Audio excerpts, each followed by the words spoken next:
You're watching the Seafood News Weekly video brought to you by Foreign Trade Data.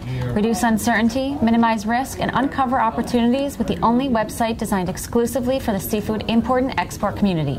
I'm seafood market reporter Lauren Castiglione. And I'm news assistant Ryan Doyle. In today's top story, over a dozen groups have sued the Environmental Protection Agency over the past 2 days. Their suits charge the agency with failure to protect Alaska fisheries, wildlife, jobs, communities, and ways of life from the proposed Pebble mine. Wednesday's lawsuit is one of 3 that is charging the EPA with breaking the law when it withdrew a 2014 proposed determination setting out protections for Bristol Bay. The EPA abandoned protections for the Bristol Bay watershed in late summer, and according to reports, the decision to withdraw protections occurred after President Trump met with Alaska's Governor Mike Dunleavy in June. Thanks, Ryan. In other news, the federal government this week published a proposed rule designating 302,000 square nautical miles as a critical habitat for 3 populations of humpback whales off the West Coast and Alaska. The National Marine Fisheries Service announcement follows a court-approved agreement with environmental groups to issue protections. According to the notice filed in the Federal Register, commercial fishing, oil and gas activities, and alternative energy development were the top activities that had potential to affect the humpbacks.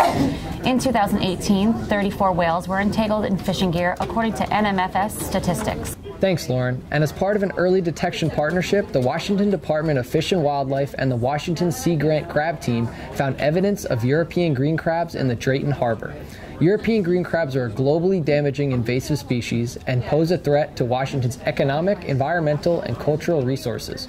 Green crabs could negatively impact salmon recovery in the area, the Dungeness crab fishery, destruction of eelgrass beds, and the species also brings other threats to the seafood industry.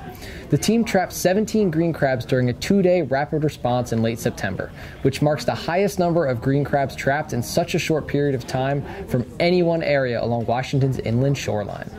And finally, catch limits for Bering Sea snow crabs was announced over the weekend. The 2019-2020 quota sits just over 34 million pounds, a 24% increase compared to last year's 27.5 million pound quota.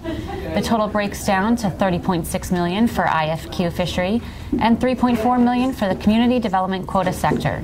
The numbers confirm industry expectations that the quota would not continue to increase at the 50% rate it had a year ago. The ADF&G and NMFS also announced that tanner crab season will be closed this year due to survey estimates of mature male biomass in the eastern and western Bering Sea being below thresholds required for fishery openings.